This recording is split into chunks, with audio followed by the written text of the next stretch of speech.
You know what I mean? I knew I was dreaming, you know what I mean? Yeah. But the sad part of dreams is that if you could write them down as vividly as you dreamed them, what a wonderful book you could write. Man. But you never can because they're gone. They're gone. They're gone. Few of them I wouldn't want to write those. I'm sure most people wouldn't.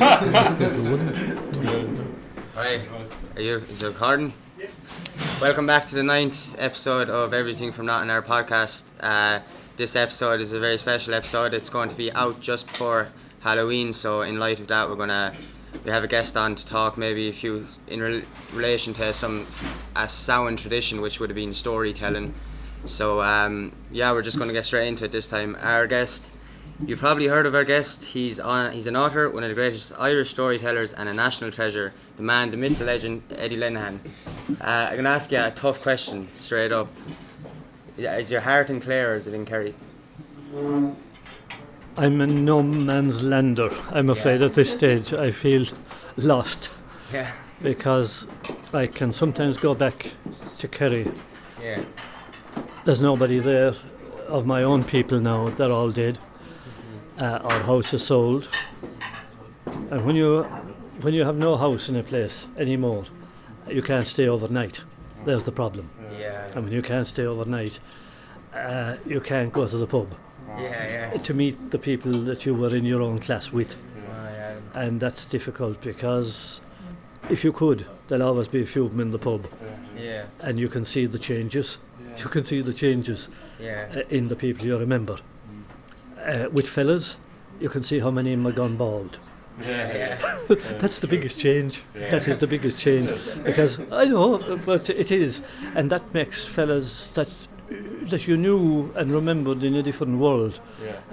What the hell? I've met one or two of them in Tralee, for example, and they'd know me. No, maybe I'm losing it too. I had a big head of curls one time, believe it or not, and it's gone very thin. My wife often says to me, if you cut this a bit here, it might still you might still be left with some of it above. But I met a couple of them that stopped me in the street, and they said, "Oh, how are you?" And I've been cut for a name. Who's this? Who's this? Because look, it's 45 years since I left the place, and you'd be embarrassed. And eventually, some take it as a kind of a joke, and others don't. Some fellas would be quite insulted that you wouldn't remember them. Well, what can you do? Nothing. But your question is a reasonable one. I'm living in Clare for 45 years, and still, most people, of course, you're accepted where you are, but You'll always get that little touch. You might be playing a game of cards or something when somebody will throw it at you. You make a mistake or something like that, and it'll be thrown at you, not by everybody, my 1 in 50 people, but you don't belong here, really, when you do something wrong. You don't belong here. You're not one of us. And naturally, that'll be so. So really you fall between two stools. How many are left back there? No. In the next parish, yes, because that's where my father came from, across the river in County Limerick. So I was so delighted when Limerick won the hurling. It was the first bet I ever had in my life. Well, it was the first bet I ever had in my life. I never put on a bet in horse or a dog or anything else, but when Limerick were in the final, I had to put a bet, and I won €90. So the first bet I ever had in my life. Sure, I had to. It was for my father's people in Limerick, and who wouldn't have been delighted for Limerick? How many? 1973, 45 years. I think. Who did they beat? Galway. I think even if they beat Tipperary, I don't think Tipperary would have begrudged it to them after 45 years. Are you a crowd of begrudgers in Tip? No, I think nobody would. We're all cheering them on, No, I think everybody was, because look, the game would die if it was being won by the same crowd, like Kilkenny. For years. over the years. Yeah. So it has to go around. I was actually not gonna lie, like was nearly rooting for Limerick against Tip. I just love the underdog, like. I'd be the same with Kerry. I'd be the very same with Kerry. I'd love to see a different team winning, even though I'm from Kerry. I'd love to see the likes of Mayo. If it was between Kerry and Mayo, I'd be cheering for Mayo. Yeah. Genuinely. It's a lovely underdog story. Yeah, absolutely. And what, could I ask you just an interesting question? I'd love to know yours. We ask our guests every week what their favourite colour is. Do you have a favourite colour? I wouldn't be much into that kind of thing. I wouldn't be, because I often say to people, when my own grandson, I love tormenting him, I say to him, Jack, when colours come up, I have something for you. What's it? You know, young lads, what is it? What is it, Grandad? Nothing. Nothing. Tell me. I give him a few sweets then afterwards or something like that. He loves jelly sweets, but his mother hates me giving them to him. But when colours come up, black, because his name is Jack. And Jack goes with so many things. Black Jack, Jack, you know, think of Jack in the Box, Jack in the Beanstalk, Jack killed this, Jack killed that. Jack is a great name in that sense. A playful name. You can put it, because my father was Jack. And it goes with so many things. Jack and Ori, Jackadile the crocodile, you know, I'd be blackguarding him with all these kind of names, and it drives him crazy, but in a funny sense. How did you get into storytelling then? How long have you been? 40 something years. 40 something years, and it came about by accident. I had to go out when I was doing my MA in college in UCG. I was doing it in phonetics. I was the only person ever to get a degree in phonetics from UCG, and I had to go out listening to old people's accents. And I knew nothing about that at the age of 26. What the hell, I knew nothing about it, but I was sent out by my professor. He was a tough man. Oh Jesus, he was a tough man. It took me 5 years to get an MA. And look at the way they are today. They've thrown them away like little bits of paper. My MA was 400 pages. 400 pages. You could use it as a doorstop. And I say M, this, that and the other thing today, and they're worth nothing. A PhD today is worth nothing, in the sense that you have to get a post-PhD today. You know, education degrees have gone down in value. So sad. Two of my children have done PhDs, and they still can't get a job. You know, it costs a fortune to go through college today. I had 3 of them in college at the one time. It nearly broke us. Yeah, and all right, I got jobs eventually, but in any case, I had to go out and interview old people and listen to their accents. And I can remember to this very day where I started. My father was the local harness maker. My grandfather was a harness maker. My uncle was a harness maker.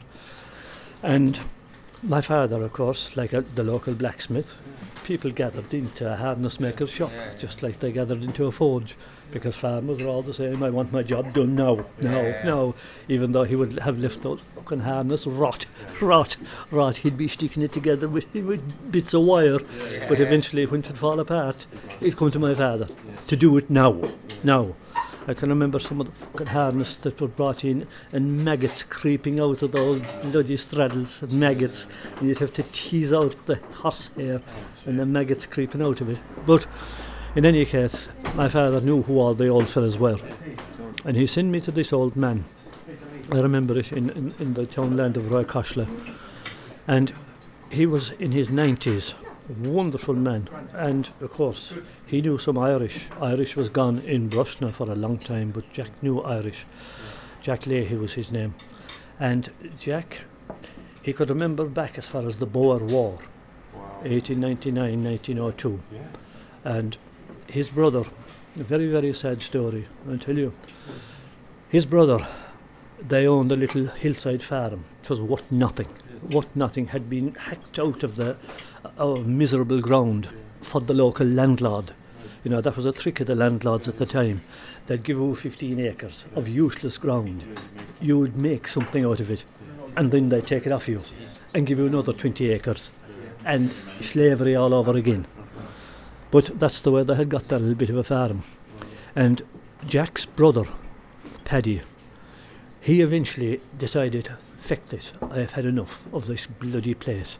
And in 1916, the year of the Rising, one night he went down to the village of Brushna. He had a few pennies, and the price of a pint in 1916 was a penny halfpenny of old money.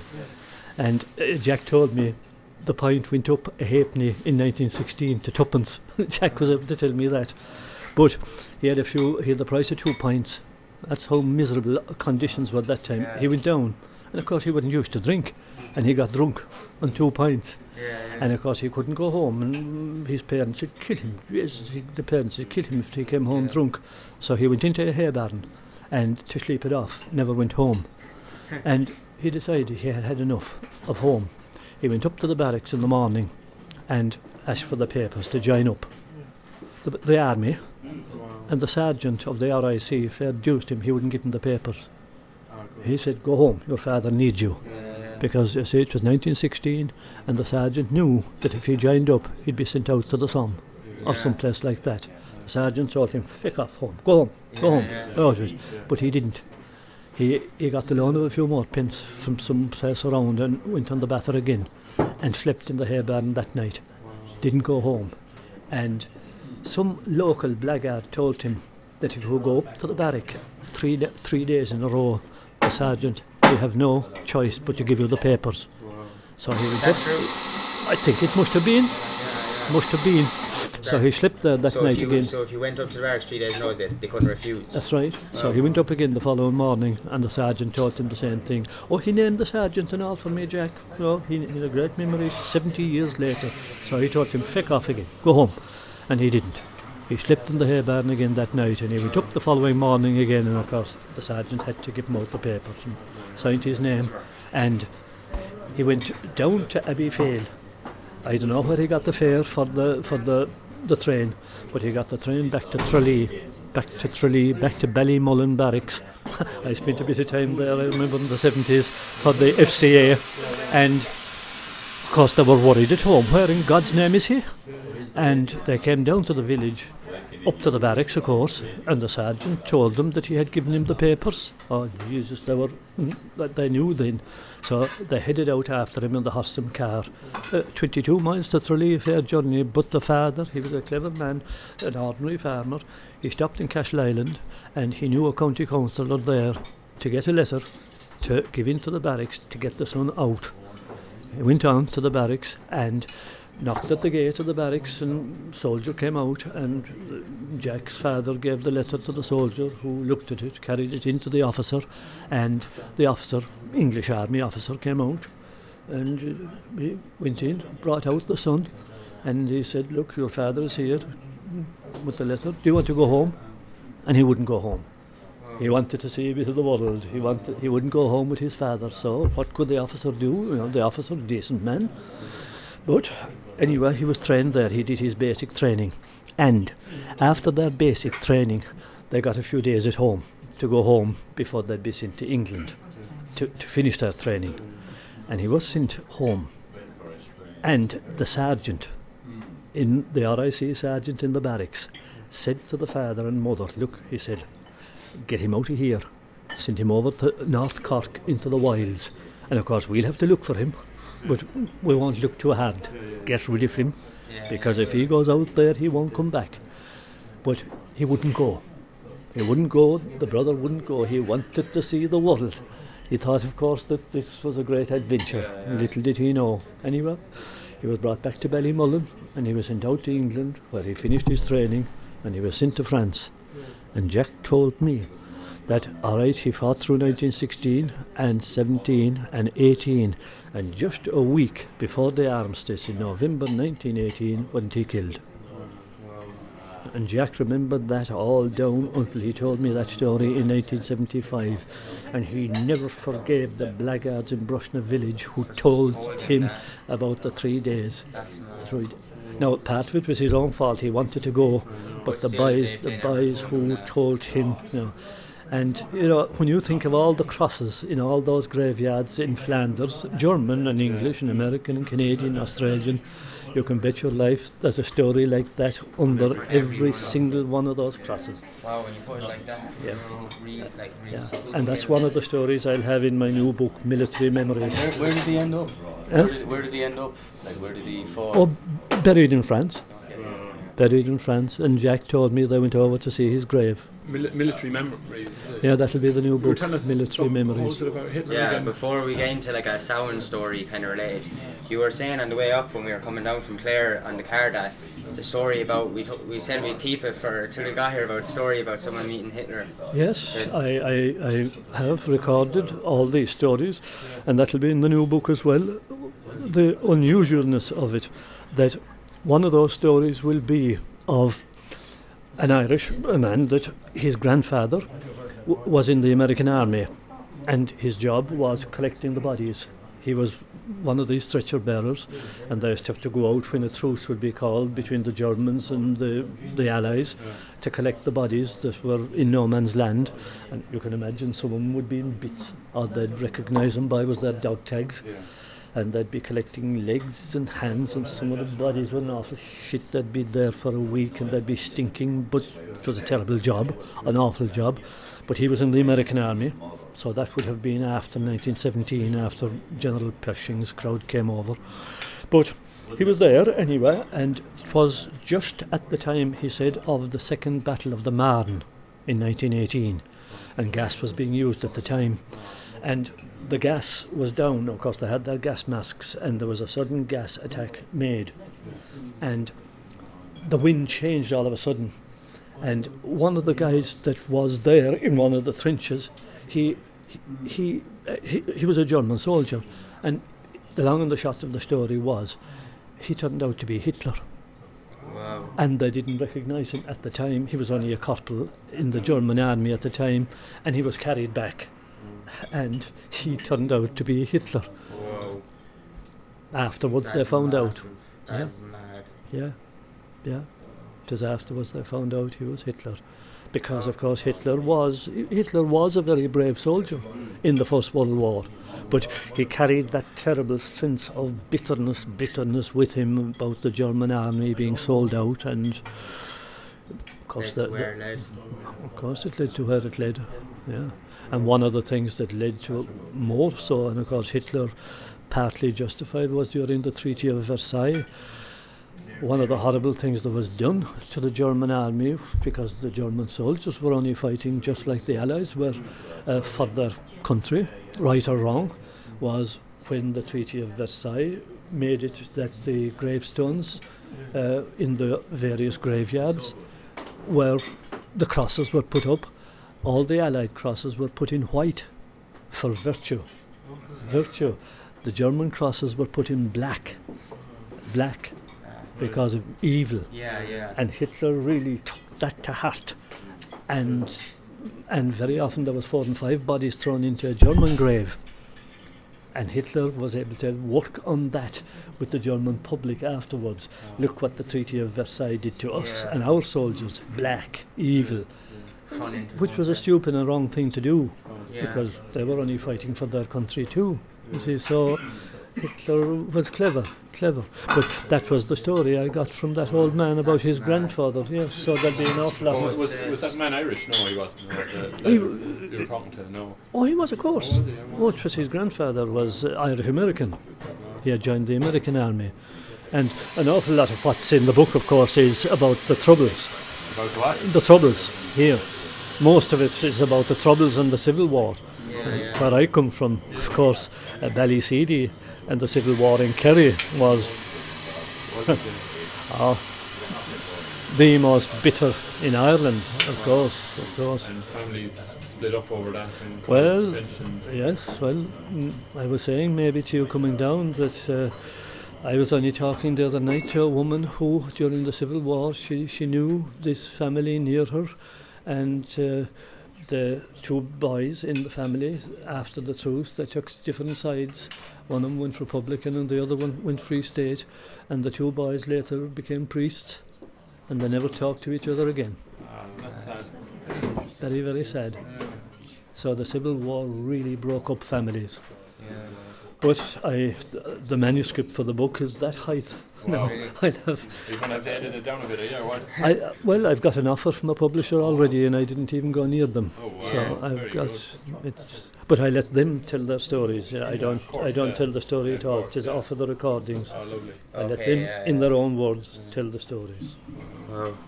They're ghost stories in themselves, like. Yeah. Oh yes, especially What's the Civil the War. other book that you mentioned? Meeting the other crowd Oh, on the very same principle. Yeah, yeah. Let the old people tell the fairy stories in their own way, in their own words. Meeting the other crowd. Have to get Mean that. the fairies. Yeah, would you be up to going into maybe some stories, suppose, related to the kind of old Celtic, into fairies or the Well, Samhain? these are local legends because these are the Irish fairies aren't like the little Walt Disney stuff at all. You interfere with the fairies and you're taking your life in your hands. And there's plenty examples of that from all over Ireland. You interfere with a fairy fort or a fairy path or a fairy bush, a skach, a lone whitethorn bush. Expect the worst, and there's plenty examples of that where people did that, and well. What's the very bad one that you can think of, and you can think of top of your head of an example you're saying? I know a house in Brosna, in my own place, a fairy house, as we'll say, where a man demolished. Not demolished, that's the wrong word. Their old house was collapsing. Yes. The roof was falling in because it had been thatched and rethatched, and you can only thatch a roof for so many times before you can do no more. Yeah, so they decided they'd build a new house, and they did. The father was a good stonemason, but the man that told me the story, I didn't know the father, he was long dead. But I knew the old man that told me the story. He said that his father was. He didn't say his father was stupid. He wouldn't say that about his father. But his father made a mistake. He didn't stand the corners, as they would say long ago. What they used to do was, if you were in any suspicion that there might be a fairy path, you get 4 hazel sticks, good solid hazel sticks, and you'd put them down in the 4 corners of where you intended to build the house. And if any one of those was moved in the morning, don't build there. Move them around. You didn't abandon the site, just keep moving them until they all stood. Build away then. Of course, make sure there was no animal or cow or anything like that in the site. But anyway, he didn't do that. They built their house. But while they were building it, this old travelling man came the road. And at that time there used to be a lot of old beggar men on the road, honest old men with their bag on their back, and sometimes they'd come in and do a bit of a job for you, and sometimes they wouldn't, but you wouldn't pay them, you'd feed them, because some of them had an alcohol problem, and more of them, they were the kind of fellows that couldn't keep a job, but they were well known. I remember there was one of them, Paddy Flynn, he used to call to my father. I remember he had an old rope tied around him, and my father used to fix his shoes for him. Nice man, he'd call once or twice a year, but in any case, while they were fixing the roof, putting the roof on it, this man turned up, and no one was paying him any attention. And finally he was just about to go when someone saw him, and he kind of gave him a little beck, but they took no notice of him. He was expecting, I suppose, something to eat. So by God, he said, lads, you're busy, but you won't get much rest in that place. No, just I thought he was on the drink or something. So anyway, they built away and roofed the house, and that night they had a little bit of a party. Yeah, I suppose just a half-tier supporter and a few bottles of, what would the women be drinking that time? I suppose,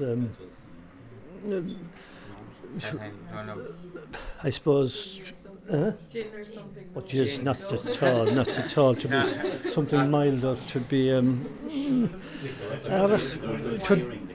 it wouldn't be exactly wine, to be between wine and the spirits, to be, yes, maybe something like that. In any case, they had a party and it was all over by 12 o'clock because they were tired after the day's work. In any case, they went to bed, Tyke told me, and now it was a story and a half house, there'd be a room above, like a lot of the old houses, and they were only just gone to bed and gone to sleep, tired after their day, and Tyke told me, bang, down came the dresser with a crash below, around the floor, and cutlery scattering, crockery breaking, and table and chairs started dancing around the floor. And of course, Jesus Christ, the man above and the wife, out to the veranda, or the balcony above, look down. Nothing. Everything in its place. And of course they thought, of course, to some of the local boys, blackguarding, because sometimes, when somebody move into a new house, you give them a bit of a welcome like that. So down came the man of the house, out the door. Jesus Christ, if he caught him, he'd break that neck. He didn't see the joke. He was tired. Out the door. No one, or else they were keeping mighty quiet.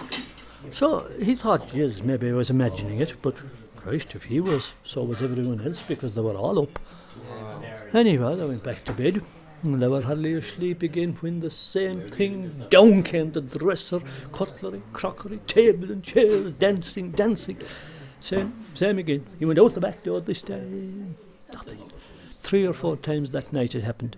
And the same the next night, and the next night. And Tyke told me now he was going to school at the time, and you know yourself, there was no psychology in schools in them days, only a big stick. And he says, the master we had, he says, he was only mad to use it. And there was I now, falling asleep. And the master would creep up behind me and crawl across the legs. He was terrorised. And at last, my mother said to my father, get the priest. And my father wouldn't, because he thought the priest would laugh at him. And the mother says, if you don't, I will. So at last she did go to the priest. And the priest didn't laugh. The priest came, mass was said in the house, and it didn't fix it. It went on, and finally it looked like we were going to have to move back into the old house again that we had just come out of. But it was a funny way that it was fixed. The Gale Day was coming up. Now the Gale Day was the rent day. Every 6 months the rent had to be paid to the landlord's agent or else. And they had no money, only 2 cattle, and the cattle had to be sold. And the fair day in Castle Island was 2 days before the rent day, luckily. Now, from Brushen to Castle Island is 12 miles, and those cattle had to be walked the 12 miles all the way to Castle Island. And of course the father was exhausted, purely exhausted from getting no sleep, but he had to walk it, and did. And Castle Island, as you know, is a big wide street. They say the 3rd widest street in Ireland for a small little town, whoever laid it out. Anyway, the fairs were held in the street that time, and he waited, and he was there all day, and it was a bad fair. But finally, at about 6 o'clock, he sold the cattle. Not for the price he wanted, but he couldn't drive them home. He needed some money and hoped to be able to talk to the old agent and promise I'll pay you the rest when I have it. But he was so exhausted anyway, finally he went into the nearest pub, not for drink, but just to sit down, because he had been standing there all day with the cattle. And he sat down, bought a pint, drink was cheap, sat down. And while he was there, half falling asleep, who did he see passing the window? The old travelling man. Well, jeez, he was out the door like that and called him back and bought a pint for him. And while they were sitting across the table from each other, and he, poor man falling asleep, the old travelling man said to him, he says, you're like a man that didn't get much sleep, huh? Oh, Jesus, says he. He says, what is wrong with that house? Well, he says, drink up of a pint and I'll show you. I won't tell you, I'll show you. And they drank their drinks and walked back the 12 miles to Brusna, back to the house. And of course, when the wife saw the travelling man especially, she was surprised. But up to the door, and he just pushed her aside, gently, and brought the man of the house into the middle of his own kitchen. And he says to the wife, he says, look, he says, would you mind opening the back door there? Because the front door and the back door, like a lot of the old houses, they were facing each other. And now he says to the man of the house, he says, look out there, he says, out the front door, and tell me what do you see. And down the field, a lone white thorn bush. And now he says, look out there, he says, and tell me. And below, at the end of the field, another lone white thorn bush. Now he says, look where you're after building your house. On their path. on their path, Directly in front. between the two bushes and beyond. And your man, of course, said, "Oh, Jesus," he says, "what can we do?" Well, he says, "They're passing here at night, and they're striking the wall there." He says, "Look, they're striking the wall there at the back. And my advice to you now," he says, "is while they're striking that wall, you're going to have no peace in this house. My advice to you is," he says, "open up another door there, beside that one, and let them through." And that's what he did that very day, because he was the one that built the house. He was a good stone mason. That very day, he opened up another door there, and with the stones of that one, he closed this one that was there. And Tyke told me that night they went to bed, and with all the expectations of noise and noise to start again, there was no noise. Nothing at all. Once they could pass through on their path, no more noise. But he said there was one thing only. A while afterwards, and he didn't tell me how long, they got up one morning. They were farming people. They got up to milk the cows one morning early, and they smelt this meat cooking, and they heard the sizzling like meat cooking. And there was no fire, of course, only the ashes and the embers from the night before. And they were, "What in the name of God is this?" And they followed it along. Now there was wainscoting in this house, just like that, wainscoting. And they followed it along. And just at the back door, behind the wainscoting, they listened, and they could hear the sizzling of the meat cooking and the smell of the cooking meat. Now that couldn't be, because there was only an inch between the timber and the wall. But the father, of course, he wanted to take it down. "What in the name of God is this?" But the mother said, "Jesus, what could it be? There's no hole in the wall and nothing else. And how could there be cooking going on behind the wainscoting?" Well, anyway, they went out to milk the cows, and one of the cows was dead. And Tyke said to me, every 7 years after that, without fail, they'd hear the sizzling, they'd hear the noise of the meat cooking, they'd smell the cooking meat, and they'd go out and one of their cattle was dead. And the only way they could ever account for it was that it was the fairies taking a toll for the house being built on their road. So, and that house is still there. No, Tyke is long dead, but... Is anyone living in it? No, not now. Really? It's just sitting there now on its own? Sitting idle. Are those white thorn bushes still there?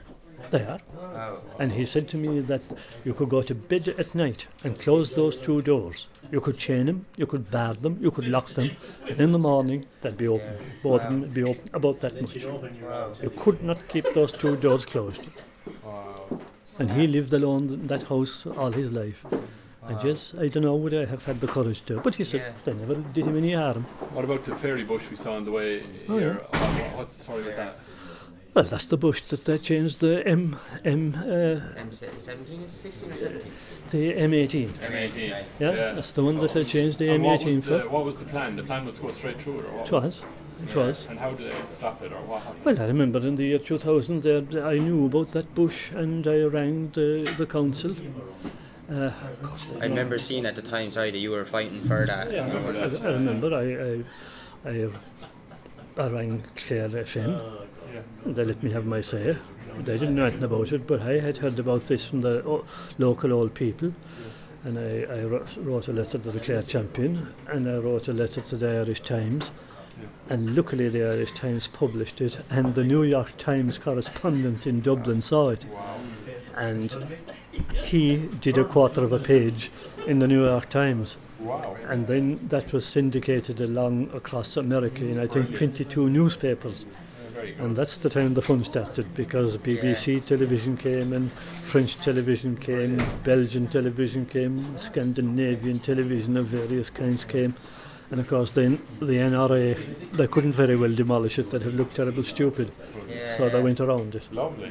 No, from a couple of kilometres back, they just varied the road slightly. To see it, Now, it was cool to see, because you heard about it for years, so when you pointed it out, it was cool, because I've always known about it. That's the most famous fight, because you hear about it a lot, trying to fighting for the roads, going around stuff, and I think that was the one that got the biggest Well, after attention. that, and for years down, I've had a lot of people writing to me, would I come to do something about about. I'm not a campaigner. I never was. I never was. But I didn't like to see that one being damaged because I knew that was a genuine one. Were you involved in Ben of the Downs that time? No. No, that was different. No. Was that around the same time though? No, that was afterwards. I wouldn't get involved in most of them because you don't know the ones that are just people trying to save something that's too near their own house.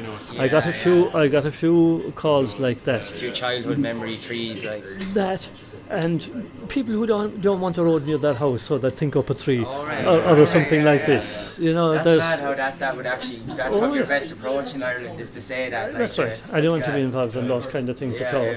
But that wasn't near anything, and that was a genuine one. Yeah, that's amazing. It's brilliant that was retained. Well, you could see it was on its own as well. Like it really stood out when you it looked special. Like. Oh yeah, it's a kind of a thing that I wouldn't like to see happening. There was more to that as well, and there was people killed around there, but I'd rather leave that because that didn't make the news, and there's no point in going into that. Could we go back to, do you know the story you were saying a minute ago, the happenings of the two white thorn bushes, about you said 7 years in between. Why 7 years? I read a book before about fairies. Why? It's 3 and 7 being the magic numbers that you'll often find associated with fairy stories. 3 especially, but 7 also. 13 no. And you'll often hear about 13 being an unlucky number. But very seldom in fairy stories and folklore stories will you hear the number 13. No, it's 3. Is it a bad luck number or is it just not? It's, I suppose, it being one of the prime numbers. 3 and 7 is an international thing though, isn't it? It is, it is. And 3 is in all folk tales. You'll get episodes of 3. And 3 is a handy number as well. 7 is a bit long. But 3 episodes in a story is, you'll get that constantly. Trilogy, like. Yeah. And the funny thing about that nowadays is that even 3 has become too long for modern listeners. People have the attention span. That's right. People have become terribly stupid. I emphasise that constantly when I'm doing lectures now. I won't call them lectures, but talks to groups of people, that it's not television anymore that has made people stupid. It is the beep beeps, as I call them. It has really shortened 10-second videos people's attention span. Oh, very much so. I also think, apart from the other side, lacks the creative people to kind of captivate. I know, like, just seems to be less people that can captivate an audience as well and true as you for a long period of time. So on both sides, I think the attention span has seemed to, from a creative side and a listener. Well, I find that if I go to schools, and especially if there are schools where you have children that are maybe troubled now in the sense that the teachers have a bother with them, especially like you're talking there with attention span and all the rest of it. I rarely have a bother when the even longer stories, when it comes to telling those. Because the Irish stories are so tremendous, but they're not heard nowadays. And you don't sit down and tell a story like that. It has to be acted as well. You have to reach out and grab a fella by the you didn't touch a child. You didn't touch him. But, am I safe here at all? But the kids, because I always ask them in a primary school, what kind of stories do you want? And of course they're going to ask you for horrible, bloody murderers. And I always ask, are you sure? Are you sure? Because you see, the kids aren't stupid. And they know that what they see in the box, it's only a lot of shit. A guy there, but they are not stupid. They know. But I'll always tell them, look, lads, you're not as brave as you think.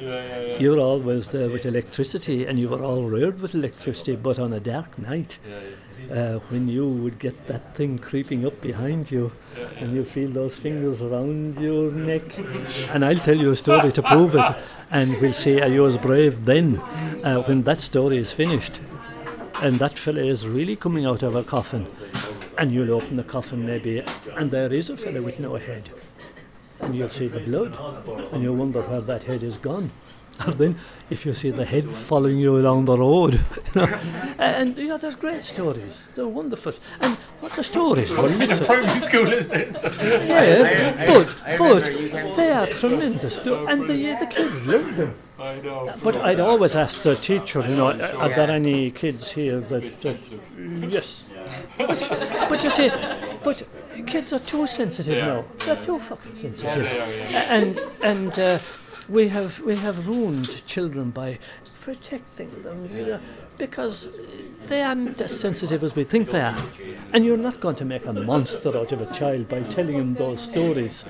They're great. Kids are great. They can take them in and they can laugh at them. And you have to keep it. You're not trying to frighten them. There's a bit of laugh too. You're not going to turn them into mass murderers by telling stories about mass murder. There's actually a lot of benefits of being exposed to that side of the world early on, because you're going to find out about that part of the world anyway, so to be absolutely. And you ask yourself to say, why was it that in the time when these stories, and we'll say those fairy stories, and I tell you, like meeting the other crowd, I always said say about that book. I should have brought some copies of it with me today. You might. I always say about that book, if you want to sleep tonight, start at the beginning. If you don't want to sleep tonight, start at the end. Wow. Because the last story in that book is not nice. Title, the other crowd. Meeting. Well, that's because the old people used to call them the fairies. They call them the other crowd. They call them the other crowd, or the boys, or the lads, or Nadine Ushle, the noble people, or Bonachnik, the people of the hills. And the reason was, you see, respect. Respect. They were a little bit out there from us, and there was a gap between them and us, and the idea was keep that gap. You're not going to be too friendly with us, was the notion. You get too near us and you might get a little bit of, more than you expected. So keep your distance, it might be safer for yourself. That's the way the old people thought. I love this saying as well, and everyone here has heard it, because it's still a saying that's said today, even with younger people, is touched by the fairies. When they'd say if someone was acting different all of a sudden, that they'd be touched by the fairies. Yes, there could be that. And even Shakespeare had that. Yeah. He had the Fool of the Fairies. So Shakespeare didn't paint. He was someone that talked about fairies early on who didn't paint it in a real Disney way, as you said. No. Which only proves that in Shakespeare's time, the fairies were regarded the very same way as the old people today would regard them here. They were serious stuff. And Biddy Early, for example, she, in spite of all her curing, there was one thing she couldn't cure. One thing. If the Fool of the Fairies, he was the lad who, if he touched you, Biddy always said that she could do nothing for you if the Fool of the Fairies touched you. Wow. He was a certain lad. Was from Clare. Was she near? Oh yes. Oh God, yes. The one with the curse, was that what it was? No, there was no curse. That was a kind of a miss. They tried to make her out to be the. Well, they couldn't be, because Biddy died in 1874. The GAA wasn't even founded until 1884. With a new edition of the book now that came out only fairly recently, Ger Lenihan launched it for me. I found her death cert. Wow. Found her death cert at last. What was the deal with her? Who was she? Biddy was a healer and a clairvoyant and a herbalist. Wow. And she cured thousands, literally thousands. Everyone in Ireland, Clare. She lived in Fecal. And people came to her from every corner of Ireland. A lot from Tipperary, of course, because she was so convenient, just across the river. A lot of help needed in Tip. A lot, mental help especially. But no, she cured. If you came to her with the right attitude, if you came to mock her, she'd know. She would know. She'd know what you were saying as you left home. Wow. And if you were talking about her on the way, bye. I know. I read a story about her going in, or she was at her home and she got a knock on the door one day, and it was a new local priest that had just come in, and from Tipperary. Yeah, from Tip, and he come in and he was told about Biddy Early, and he came in with the idea that he was going to be the one that helps Biddy Early because she needed help. They'd seen her as the healer with some sort of like witchcraft and stuff like this. So he went in there and she heard a knock on the door, and he comes in, and And he sat down and tried to say, I know who you are, I know you're a witch, and I know your evil practices and all this. And apparently she said nothing, and there's a story that he got back up on the horse and he just couldn't move and he couldn't leave. And he was sat there on the horse and the horse wouldn't move. And and he couldn't get off the horse then, he was just paralysed like. So the story was that she came out then, he shouted for her to come out. And he just kind of apparently just made eye contact and there was a little nod, and then it was kind of a mutual okay, and then he went off and that was it like. And he never went near her house again apparently. Well, the real story there is that he was from Tipperary, but like a lot of Tipperary, because you see the diocese of Killaloe goes right out from Clare up through Tipperary and up as far as Offaly. It is a very scattered diocese, and a lot of the priests that used to be sent down to Clare were from Tipperary to get their practice as curates, and being from the big farm or country, I suppose, of Tipperary, a lot of them, and well off. A lot of them were resented in Clare because the land in Clare wouldn't be as good by and large. A few extra rocks in Clare, well, yes, and they tended to be a little bit arrogant. Some of them, not all, by no means, and they caused a bit of resentment sometimes. And one of the priests, one of the curates that was sent down to Fecal was one of those seemingly, and he had that Biddy was practicing. And I suppose naturally in the parish he saw the queues going over to her, because there was always a queue there at Biddy's house, and he drew the wrong conclusion that she was working by the power of the devil. So he preached this sermon in Fecal church about her and warned people to stay away from Biddy. But look, if you're sick, and you're going to go, well, you'll get a cure, you hope. And he again drew the wrong conclusion that she was defying him. But she wasn't. She was welcoming people if they wanted to come. So he decided he'd go and teach her a lesson, and he did, on his horse, with his horsewhip. And very near Biddy's house there's a bridge, and just beyond it there's a little bit of a hollow on the road, and the weather had been wet. And as he came to the hollow on the road, the horse stopped in the water. And of course he tried to whip on the horse, but the horse wasn't going no place. So eventually he decided he'd have to get off and try to lead the horse, but he didn't want to because he had his fine riding boots on him. Priests were reasonably well off at the time, but he couldn't get off. And the horse wouldn't move, and he couldn't dismount. He couldn't. And people were passing to see all the time, and they'd see the man above with the clerical collar, and it's a case of they didn't want to be involved. Let the priest do what the priest wants to do, and on and on. And the day went on, and he was above on the horse for hours. And I suppose if you were above on the horse for hours, you're beginning to. It was uncomfortable. But anyway, darkness began to fall, and at last there was nobody on the road. Except finally he had this man, splash, splash, splash through the water coming. And the priest's temper now at this stage wasn't the best. And finally, when the man came abreast of him, the priest put out his hand. Who are you? Where are you going? And the man, oh jeez, he saw the clerical collar. It was dusk now. My wife is sick, father, and I was sent to Biddy. Go home. She'll do you no good. She's a witch. Go home. Go home. Well, father, maybe you might do something for her. Go on, said the priest. But I guarantee you, she'll do nothing for your wife. You'll be better off say prayers for her. Anyway, the poor man went on, and he found little Maureen up to Biddy's place. She's still there, as is the little well, where she used to get the water for little bottles that she used to give to people. She's still there. And up he went, and of course there was nobody at Biddy's place now except 2 or 3 in front of him. It was late in the day. And finally, when he got to the half door, there she was. And she knew him, and of course that's what frightened the life out of people when they came to Biddy's place.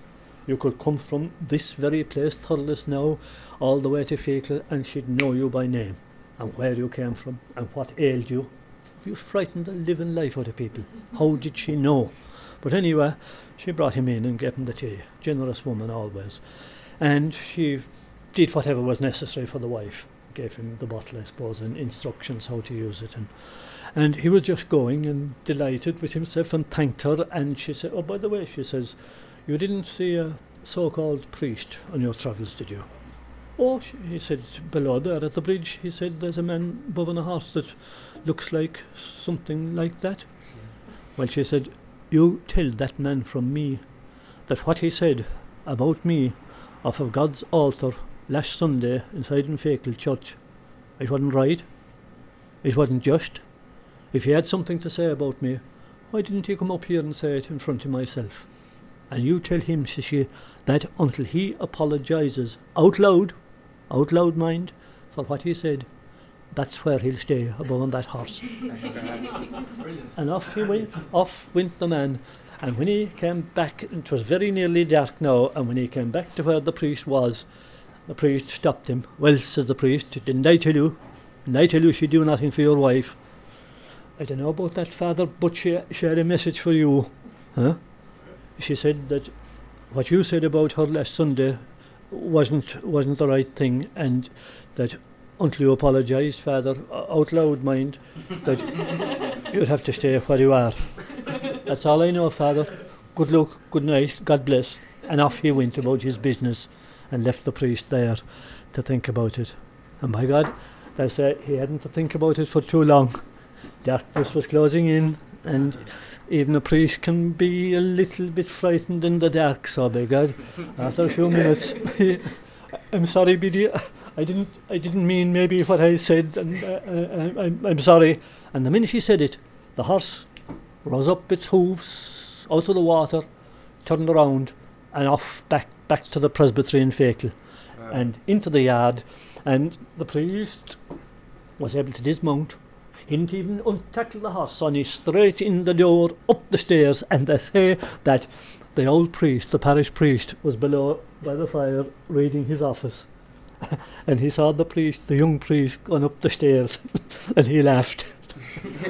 I suppose he had dealings with Biddy before that, and he knew damn well. But the last thing was, they say that Biddy and that young priest became the best of friends afterwards. No. I suppose he had enough wit to appreciate that she was trying to teach him a lesson. So I say that they became the best of friends afterwards. Wow, that's brilliant. So, she was an amazing woman. And the book, In Search of Biddy Early, if anybody wants a copy of it, let me put in a little advertisement there, because this edition isn't in the shops.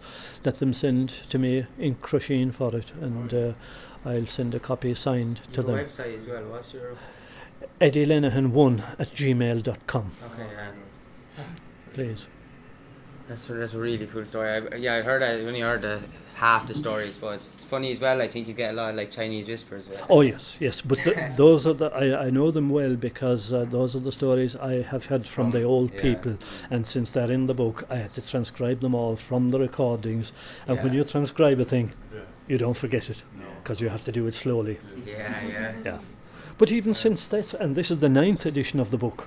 The 9th edition, I've had new stories since about her, so you're always finding new stuff about Biddy. She's an amazing, What did you hear about her?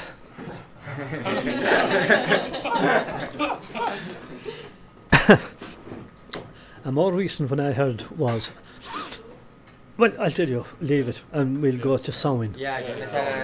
Samhain. I'll tell you. You should host the podcast. Actually, better than this. Well, no. But talking about the First World War. The First World War, let me tell you, it wasn't a funny thing, the First World War, by no means. And I bet you from this very town there was a lot of people who enlisted. They had to be, because they enlisted from everywhere. And a sad thing is, it was only in recent years it has come out that they have been appreciated. We hid it for long enough, which was a very wrong thing, because most people who enlisted, they didn't do it for love of king and country, they did it for necessity. Necessity, and that new book that I'm bringing out, Military Memories, I have got the stories of some of the families themselves, whose, like the one I told you there, whose brothers were killed, whose uncles were killed and that, but a lot of them were very sad stories, naturally, because the people didn't come back. But some of them did come back, and of course they were gone in the head.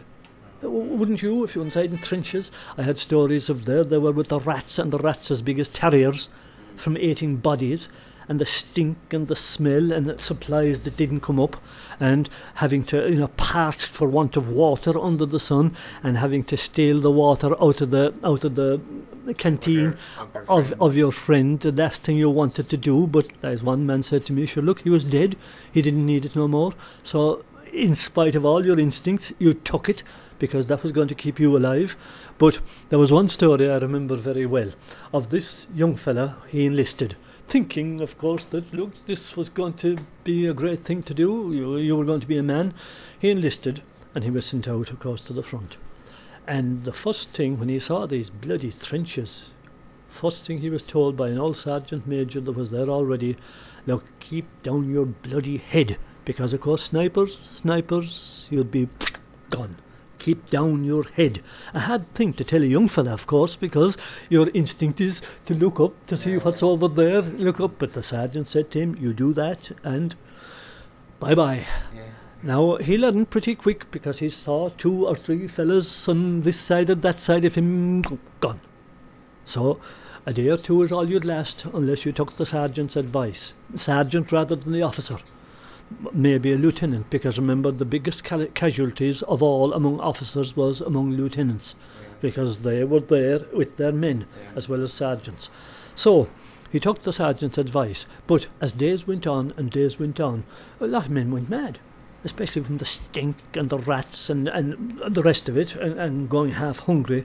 But eventually he wanted to get out of it. But how do you get out of a thing like that? If you deserted, you'd be shot it down, as so many were. And finally he hit on a wonderful plan to get out of it, remembering the sergeant's advice about putting up your head. What did he do? A very smart lad, as the man who told me the story, who knew him back in Crusheen, said. What do you do this particular day? He put up his hand like that, and immediately through the hand. Now, of course, it could have cost him his life. If it had been just a little bit lower, it would be through an artery. But luckily, he was hit in the right place, bang, through the wrist, and back. Now, a man with one hand is no good. He can't fire a gun. He was carried back to the dressing station, and the hand was wrecked. Of course, it broke whatever bones were in his wrist. He was carried back, sent home, and now he had a pension afterwards.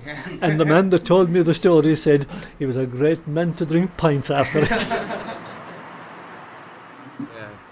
So when, I remember I was saying that there was when the lads, Damon was saying that, a Polish lad, he said that they don't celebrate Halloween over in Poland because it's an American holiday, and I was like, I just don't know about that. I should have told him he's go back over home and let them know that it's an Irish holiday, because they're holding back from a great celebration because they think it's American, but like this is Irish come. It's probably the oldest. I'm not too sure now about dates. Do you know how old Samhain is like? Oh God, it's a Celtic thing, because Samhain is one of those 4 great divisions of the year. It's the coming in of winter. Yes, it's the coming in of winter. And in times gone by, when we'll say before industrialised farming, it was the time when the crops had to be got in by.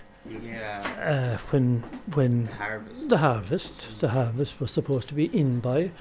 And if you didn't have it in by then, well, the chances are you were going to be hungry yourself and your animals were going to be hungry for the winter. It was the marker between basically summer and winter. Autumn time and winter time.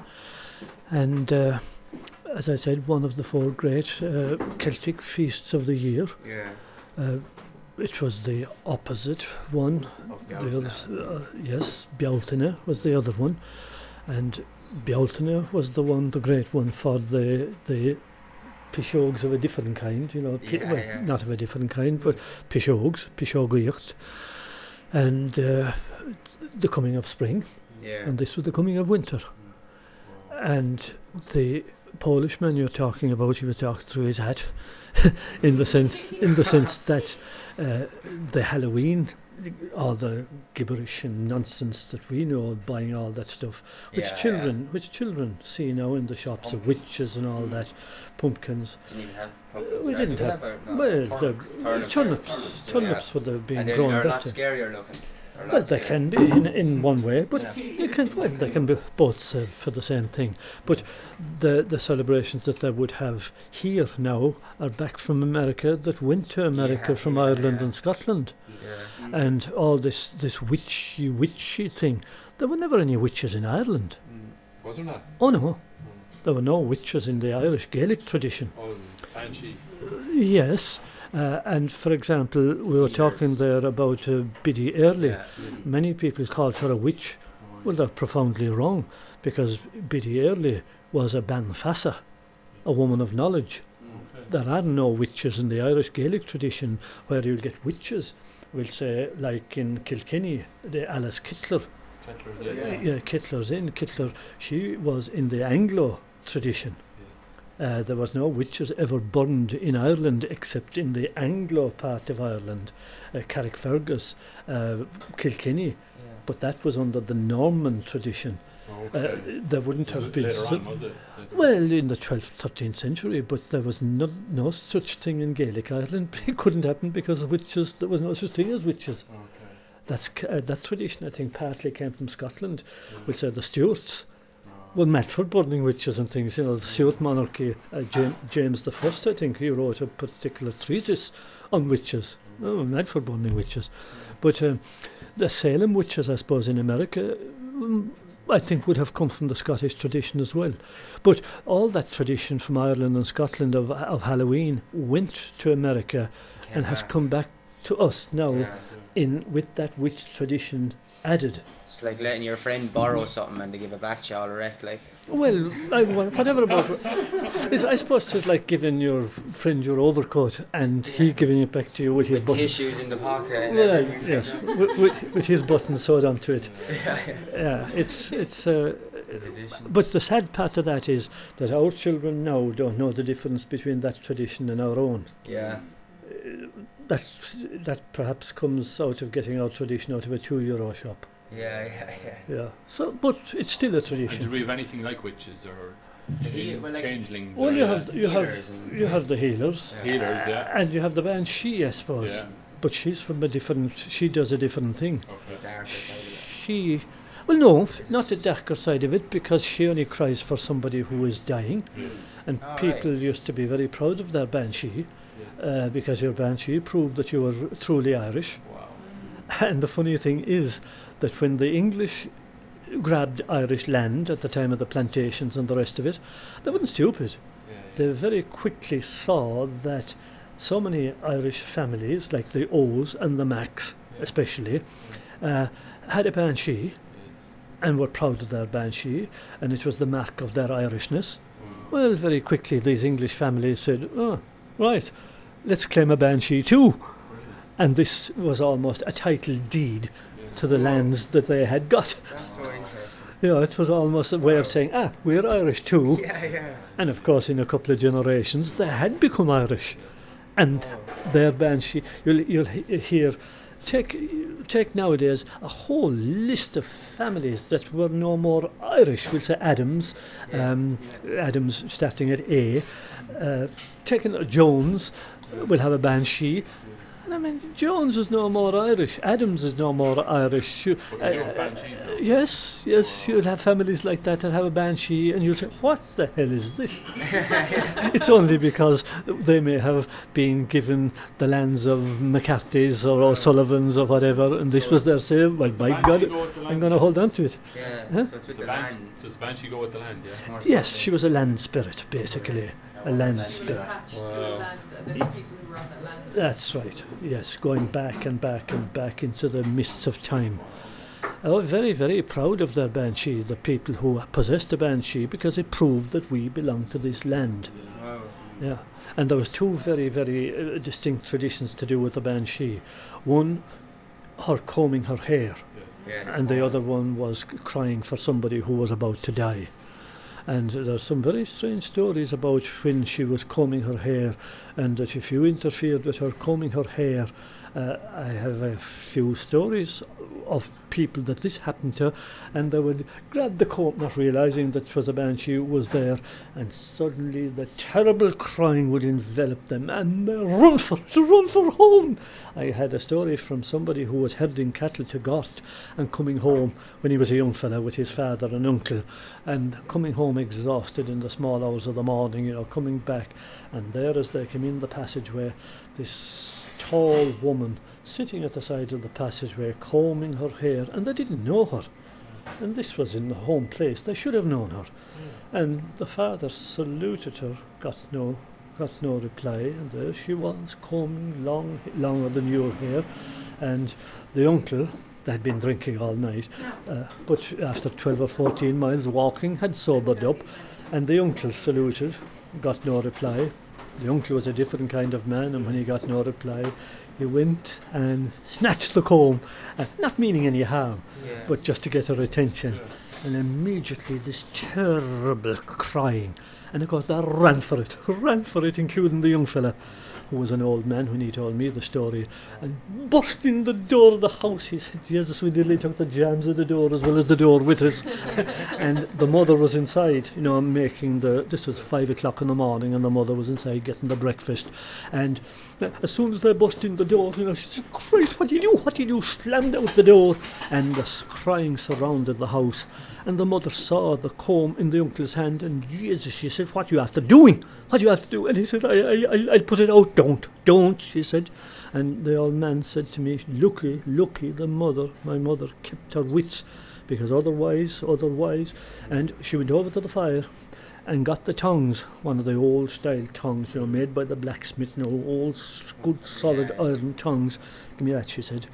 And he handed her the comb, and she put it on the tongs, opened the door, she said, and he opened the door about that much and stuck it out, and the comb was snatched off of the tongs like that, and she slammed out the door, and the crying stopped. Now, he said to me, we were there in the silence, the four of us, and it seemed like 10 minutes, it might be only 15, 20 seconds, but when you're terrified, and he was small, I suppose, he was only 8 or 9 years old, but after certain silence, she went over to the window and she pulled back the shutters, and now it was coming dawn by now, and she looked out, and there was the tongs outside on the footpath outside the window, and it twisted into an S-hook, and she called the uncle, and she said, come here, she said, look at that. And she said, that'd be your hand, your arm, if you had put out that comb. He said, that was the banshee, you fucking idiot, she said. Why did you leave her alone? Mind your own business. So, I never forget it, he said. But that night when we were coming back from Gort, from that fair, that was the banshee, she said. Wow. So, yep, she is there. She is there. And I've had so many other stories about the banshee, but that was a particularly vivid one that man never forgot. And that man is still alive. He's in his 90s now. But he was about 12 years old at the time. But Samhain itself, it is very old, very, very old. Is it true that, would you be more likely to meet kind of a banshee and Samhain, because the whole, that the Samhain night is the tin in between worlds, Yes, not necessarily the banshee, but certainly the fairies. Okay, yeah. Because they used to always say... closer connection between the two worlds? Oh yes, they used to always say there's only a very thin veil between the two worlds on that night, and a lot of the old people, they wouldn't go out on that night. Laugh at them or not laugh at them, they wouldn't go out on that night, because they said that the fairies used to be going from one fort to the other that night on their travels, and the other people, the people who were dead, ghosts of our own people, they'd be back on that night. And I knew 2 families that used to always leave out something on the window, be food for their own people on that night, in case they'd be passing. Relatives. Yes. And in case they'd be passing. Is that where the tradition of trick-or-treat is after coming from? Where you leave out well, something no, for that kids? was either, give us a treat or we'll play a trick on you. Yeah. That was... But it in a sense, didn't that come from the whole fairy trickster? Because that fairy thing is that kind of trickster, playful, child energy, but also not child, but don't they have, isn't that like the kind of spirit playful. Well, there was always, they say, the two sides to Halloween, the serious and the funny. Yeah. It was always a night for daring people to go to a place, we'll say, which might be haunted or what, to find out how brave you were. Yeah. But there was also the sinister. The sinister, because the ghosts, perhaps the otherworldly, was near us. The fairies were maybe out on that night, but indoors there was the fun. Yeah. There was fun indoors because there was always snap apple. Yeah. You know, the funny games that were cheap at the time because there was apples on the trees. Yeah. There was if you had looked out my window now this morning when you called to see me, I have how many apple trees behind my house? Only 4 or 5, but there's a mighty crop of apples this year. Yeah. And well, there used to be a riding for apples, but nobody does that now because you can go into a supermarket and buy apples for nothing, whereas long ago it was great crack, raiding people's orchards, and maybe the fun of being caught. Young fellas, they get your ass kicked. Whereas if you touch a child now, you'll be carried to court. In those days, you took your chance, and if you were caught, well, the fun we used to have that time was kicking doors. Kicking doors. Brilliant. And you always picked a door of a house where you knew the fella wouldn't be able to catch you. He was a bit too old. But I remember one Halloween night we picked a door of a house. He was an old farm labourer. He was awkward, but we picked his door one night, the back door, of course. We wouldn't pick the door on the street because that would have been under the street lights. We picked his back door on the backyard, and by Judge, he was waiting for us. He kicked our arses, I remember, and he used to wear hobnail boots, of course, that time. I tell you, he caught a couple of us and he booted us. And what are you going to say it at home? No. If you weren't going to say it at home, you would get no sympathy because why were you at the poor man? But it was great fun. But and there was more serious things. The more serious things was if a fella now will say here was a great man for blowing about his exploits as huddling and that, an old fella to be past it, and we'll say he was a frequenter of pubs. And fellas had got sick and tired of this fellow, would say, he constantly blowing, when he get drunk, about his great days at hurling and how many he had scored. And you do get bores like that. You'll be the golf fellas or hurling or football fellas. Not many maybe, but you'll always get the fellow who can't shut his mouth. And he might be asked on Halloween night, all right, you're a brave man. Why don't you go to the graveyard tonight and bring back, and a favourite one was, bring back a skull. Bring back a skull. A skull. Out of the... Well, no, a skull. Because you see, in those days... No, a skull, because you see, in those days the graveyards used to be kept in very bad order. Not nowadays, they're kept in... I remember in Brusna, we used to be... there was bones inside in the corner of the graveyard, because you see, when they dig up a grave, they used to throw up the bones and and they'd never... Some of the grave diggers, they were very careless. They wouldn't throw them in at all afterwards. They'd just throw them up, and you get bits of coffins in the corners of the graveyard. I remember them very, very well. Pure disgrace. But the belief was, you see, that if you went to a graveyard and get a skull and pull the tooth out of that with your own teeth, you'd have a cure for toothache for the rest of your life. Now, that was a mighty thing to have, because you see, dentists were scarce in those days, and to have a cure for toothache, yes, you could make a fortune out of it, but you had to go to the graveyard on Halloween night and pull a tooth out of a skull with your own teeth. That'd take a brave man.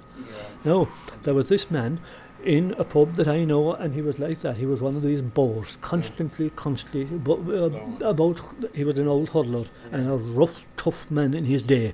He crippled many a man, but constantly bored about that. And the fellas had got sick and tired of him. It's a lovely thing to be able to go into a pub and enjoy your pint in peace. So they got together, a few of them, and they said, right, we'll fix this fella once and for all. And what they decided they'd do is get him to go to the graveyard and do this job. Skull. And they did. And of course they thought that had shut him up. They were wrong. All he did was he left his pint, or a half pint, on the counter, and he said, boys, I'll be back. And off he went. And of course they all thought, peace and quiet now, he's gone. He could have gone that way or this way to the graveyard. It was in Crusheen.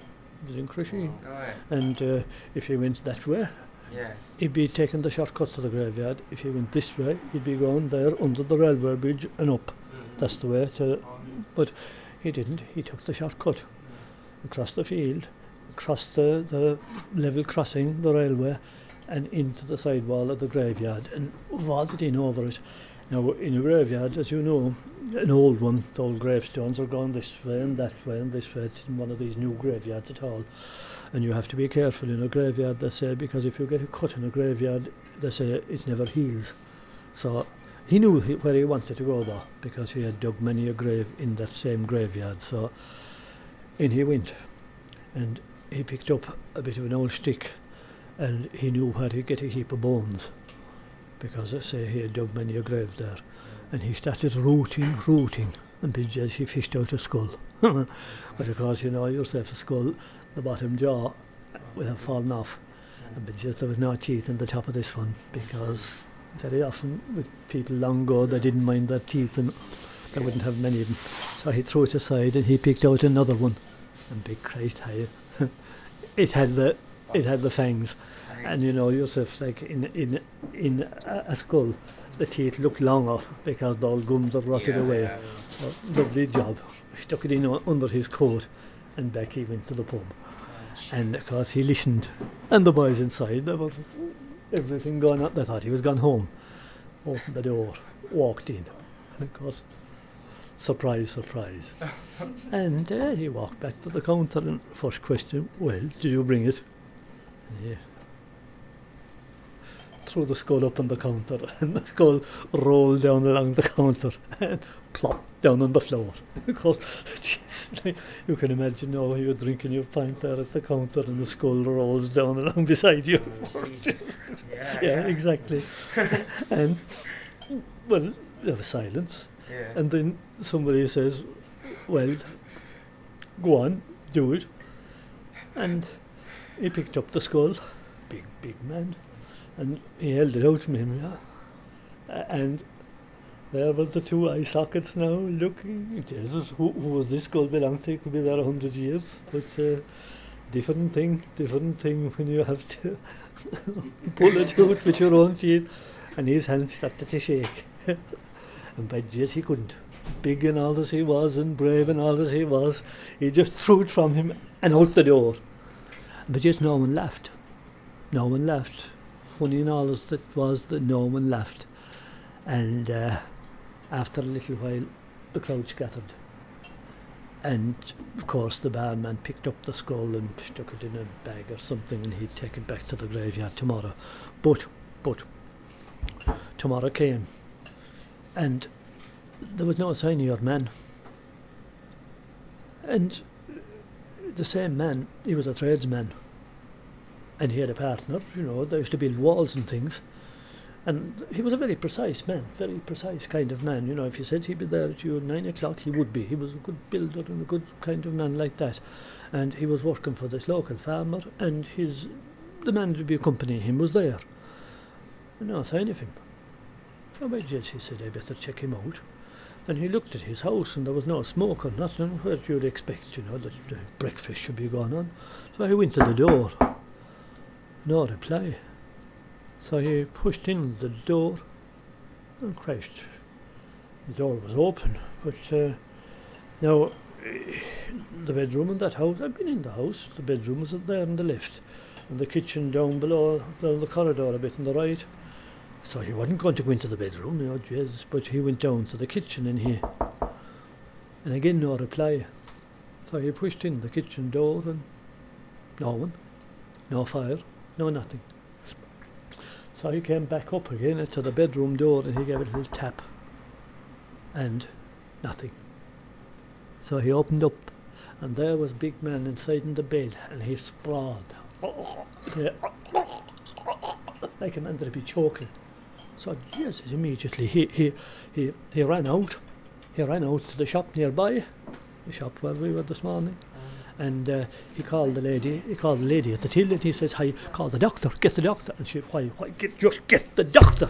And she did. She phoned the doctor. Doctor came, looked at him. "You can't do nothing for that man." He called the ambulance. He was carried into Innis, and within 3 days, that man, in spite of all they could do for him, that man was dead. Wow. That man was dead. And you ask yourself why. Well, I suppose you don't interfere with things like that. But the funeral took place. And they came back to the pub later on. I suppose just not to get drunk, but just to be questioning why in God's name. And an old man, while they were there, he said to them, "Lads, he did a very, very stupid thing," he said. And one of them nearly hit him. "What are you talking about?" And he says, "Boys, don't you know the old tradition," he says, "that if you go to a graveyard and pull the teeth out of a skull, bring a skull, pull the teeth out of it, fine," he says, "you'll have a cure against toothache from that day out. But if you go to a graveyard and bring a skull and don't pull the teeth out of it, from that day out, you'll have every toothache of every person that ever went into that graveyard since it started." And obviously that was what happened to your man. He was dead within 3 days. Some people I wouldn't, but on Halloween everyone just had that energy to be brave and just get up and mischief. Everyone, like, you can feel it every Halloween. I still feel it now. Wouldn't be doing that anymore, but you still feel it off other kids with that mischief. Mayhem. Yeah. Oh, yeah. Oh, very good. Really cool. Can I ask a question? Yeah, of course. You know the way years ago you'd be like nearly more likely to hear stories about it, like any stories I've heard like about the bad sheep, they've always been from older generations. Why do you think we don't encounter those beings in that realm as much as A very good question, and I think it's not alone just because of electricity and all of that. Yeah. It's because they're still there. Oh yeah. They haven't gone away, as Johnny Adams said. No, they have. No, they're still, things like that are still there. Wow. But it's people who have changed, and people's attitudes who have changed. Because remember, and I sometimes say this even to young people, and they very quickly understand. Do you remember the night of the big wind there about 3 years ago in the month of February, when all of the electricity faded, the phones faded because of the old transmitters, and it lasted for a couple of days. Remember, the water began to come out from under the freezer doors, and things just didn't work. And people, I remember young ones especially, they were going around stunned. Oh God, is the world going to, is the sky going to fall down?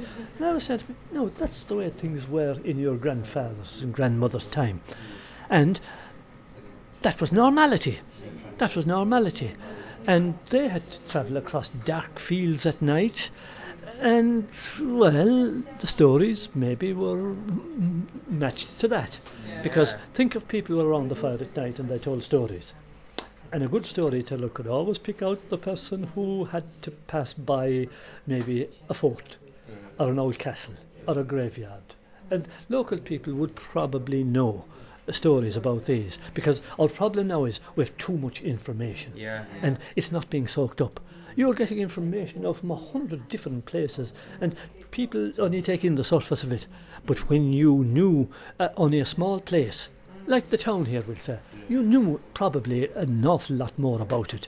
The same as any place, any little parish, they knew an awful lot about it, the people who lived there. They knew it in depth. And a person telling a story could pick out the persons who he or she was going to not frighten, but amuse or fright, but all of them had to go home probably walking. Very few people had a car. The local doctor, the local priest, the local lawyer, very few people had a car. Nobody had a television. There was a few radios, and spoken word was the thing. So it was a different world, and it only came back there, as I say, 3 years ago. Good luck. Yeah. When the electricity failed. So electricity was a part of the story, but the other thing was, I was told, and it never dawned on me, somebody said to me once, the black and tans finished the fairies. And of course I thought, what the hell did that mean? And of course there was a little bit of truth to that, in the sense that the black and tans, for a while, for about two and a half years, stopped people going out at night. And stopped people telling stories. You couldn't go out at night during the black and tan times because you risk getting shot. And once people weren't able to go out visiting at night, everybody was on edge. And you couldn't stay up inside at night telling stories. You were bloody too frightened. You went to bed, because if the black and tans suddenly bust in and found all the people around the fire, what did I think? Conspiracy, a meeting, you're plotting something. So everybody went to bloody well bed. And that broke a tradition. The black and tans broke a tradition. So there was truth in that statement that somebody told me. And I never realised, good God, there was truth in that. And it never quite got back into the same thing again.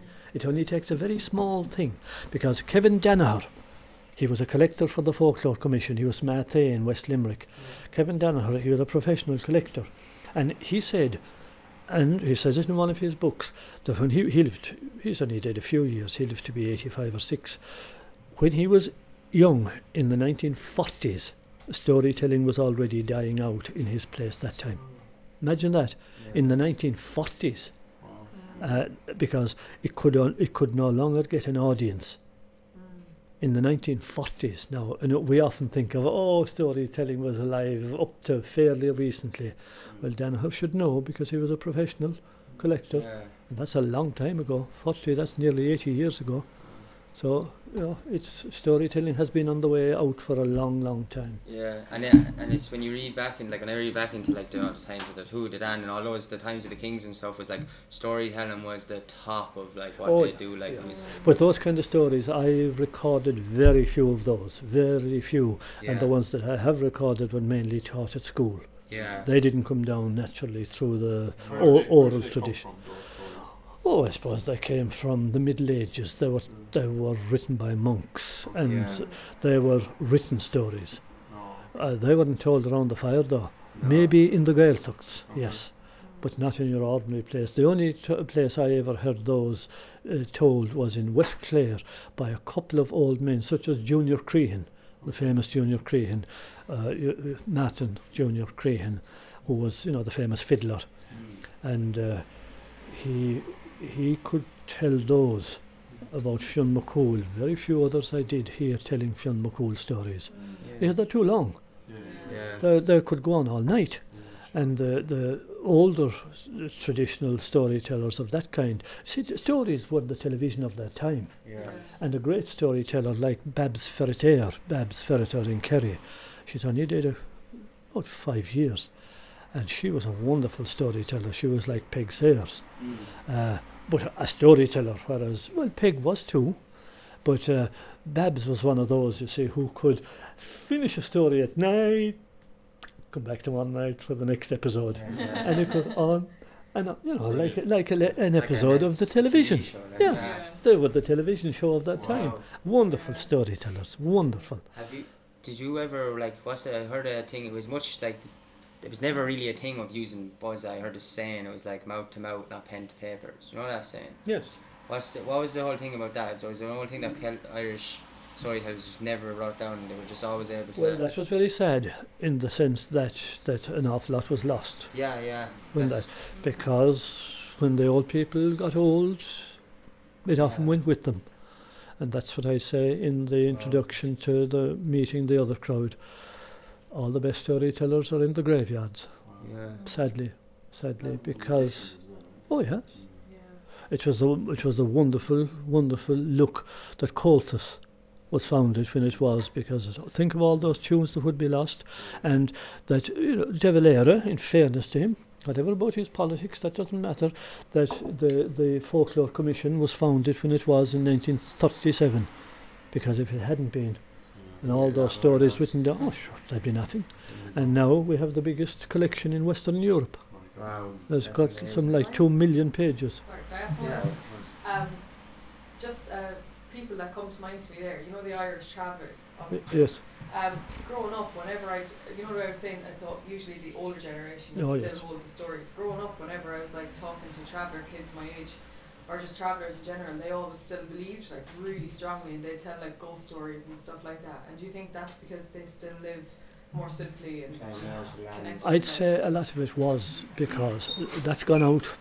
Now is it? It is. Yeah. But it was certainly because I think because they lived around the campfire. Yeah. And they lived in the open air. And when you're in the outside, and you're living with your animals too, it counts for a lot. Yeah, definitely. It definitely counts for a lot because they used to visit my father now. He was a harness maker, you know, they'd visit him to fix up their harness for them occasionally. And he was friendly with quite a few of them. You know, the Dickeens, the Dickeen O'Briens, that family, they'd be the Kerry travellers. Nice people they always were. And, oh yes, that's mine. I suppose we'll pause it a minute. Nice. Good tune, dog. Yeah, okay, John, we're in the middle of filming the podcast. We don't care about St. Patrick's Day that much. We have to do this. Okay, right. We'll get you later. We'll finish off this podcast. Right, I'll talk to you. Sorry about that. So we're going to finish up the podcast in a few minutes. Do you want to talk about pishogues? Let the audience know about pishogues. Am I pronouncing that right? Pishogues. Pishogues.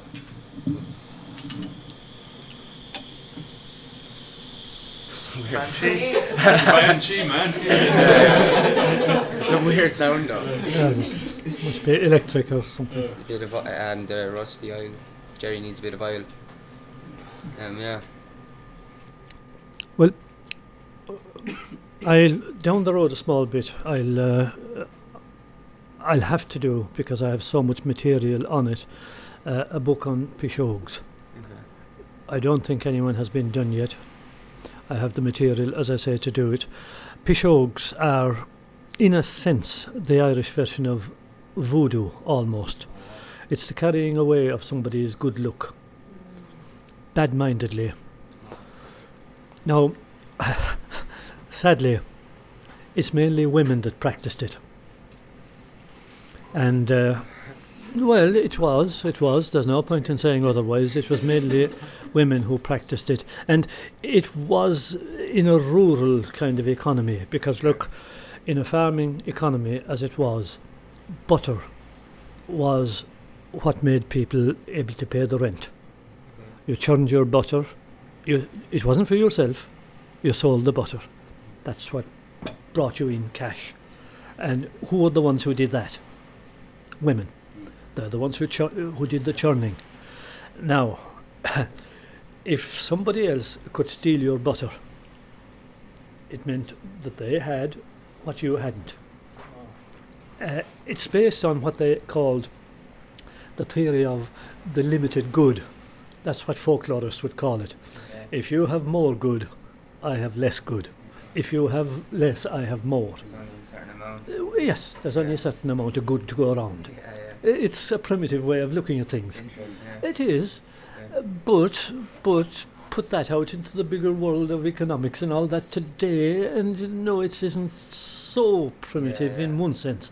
In a small rural economy, and the way people thought in confined parishes and all that, where you knew everybody, and will say, if my butter isn't coming, no matter how much I churn, and to be dash churns that time, before, under and over churns came in, which were a much easier thing. Dash churns, you can imagine a lot of those women, they had muscles from, it was tough work, churning cream.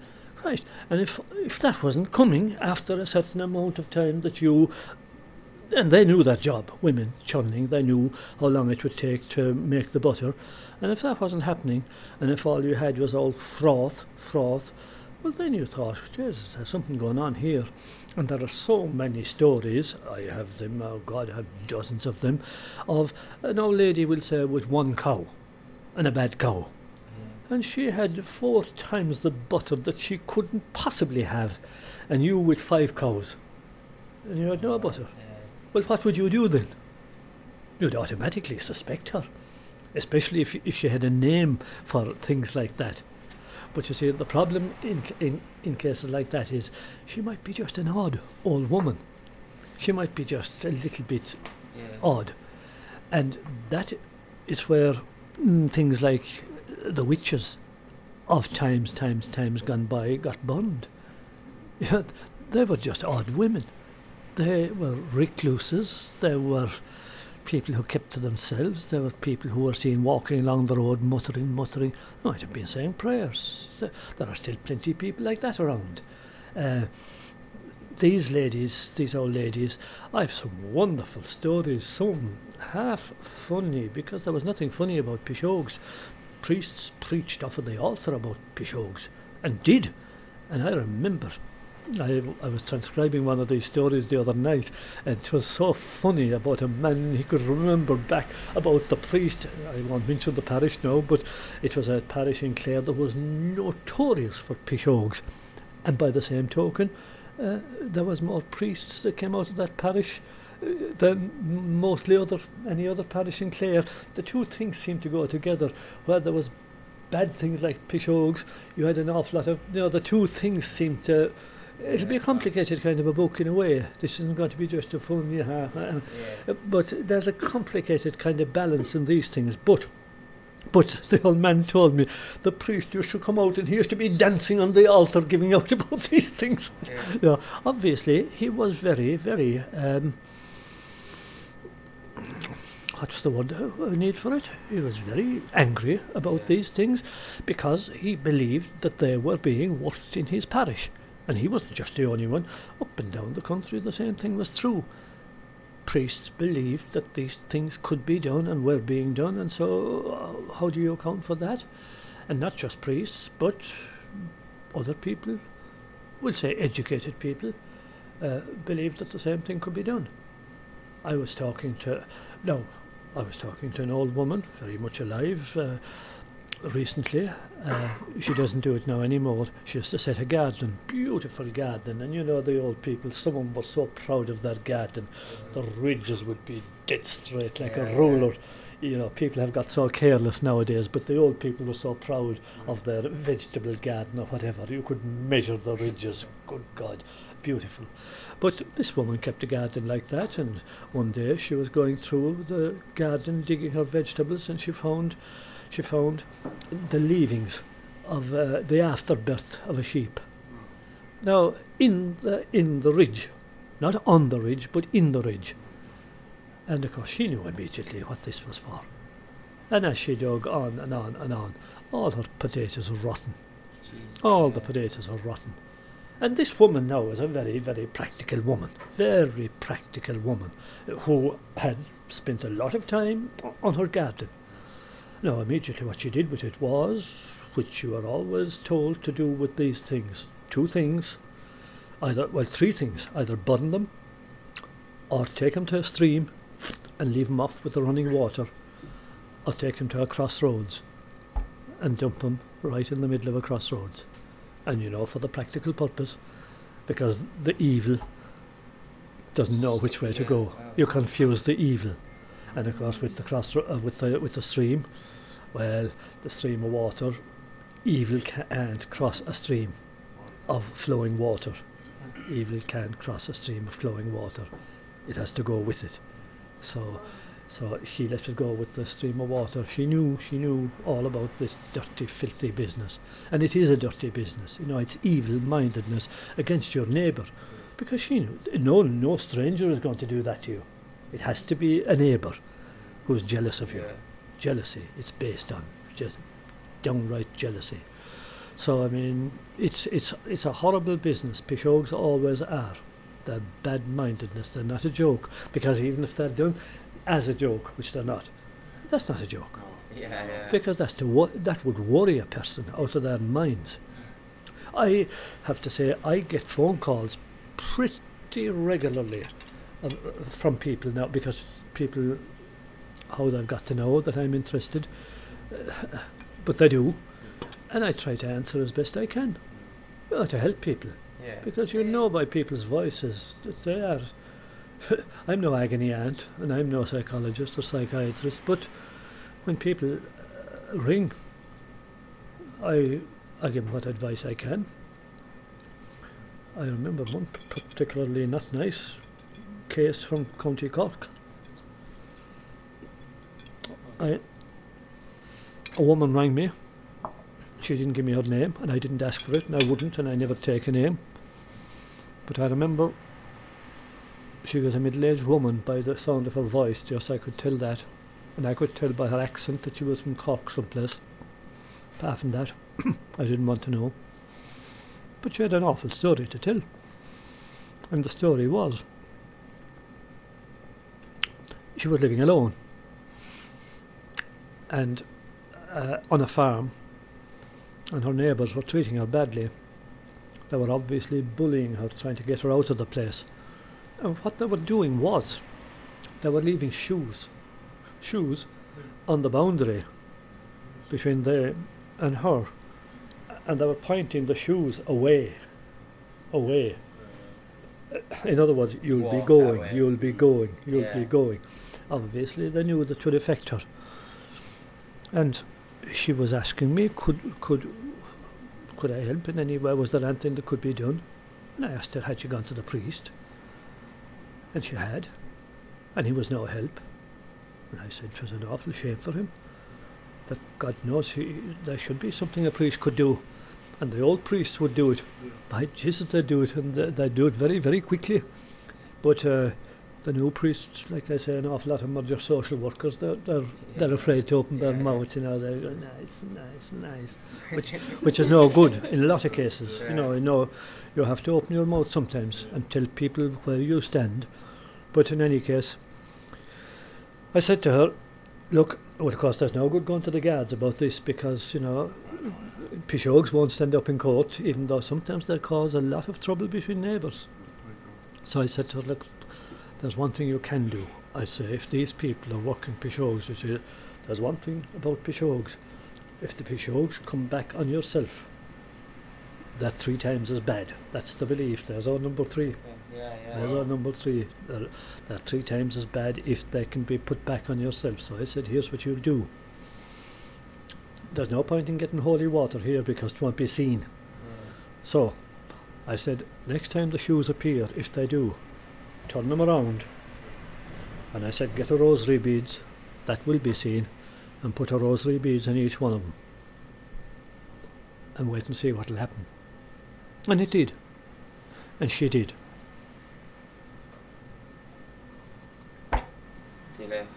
No more about it. Wow.